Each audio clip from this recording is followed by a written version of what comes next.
আসসালামু আলাইকুম, সবাইকে জানাচ্ছি অগ্রিম ঈদ মোবারক। পবিত্র মাহে রমজান শেষ দিকে ঈদের উৎসবে মেতে উঠেছে চারদিক। এবার সৌদি আরব এবং বাংলাদেশে একই দিনে উদযাপিত হতে পারে 2026 সালের পবিত্র ঈদ উল ফিতর।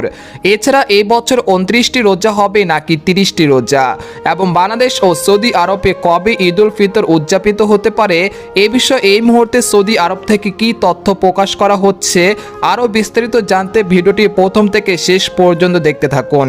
আর আপনি কোন জেলা থেকে খবরটি দেখছেন অবশ্যই কমেন্ট করে জানিয়ে দিন।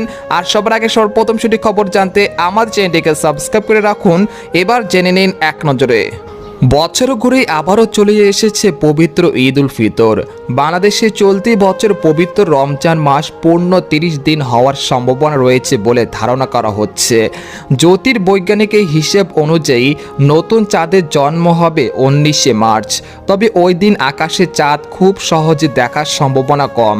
সেক্ষেত্রে আগামী 20শে মার্চ পশ্চিমা আকাশে দিগন্তে শেষ সীমানায় পবিত্র ঈদ উল ফিতরের চাঁদ দেখা যেতে পারে। ফলে 21শে মার্চ শনিবার পবিত্র ঈদ উল ফিতর উদযাপিত হতে পারে বাংলাদেশ সহ এশিয়ার বিভিন্ন দেশে।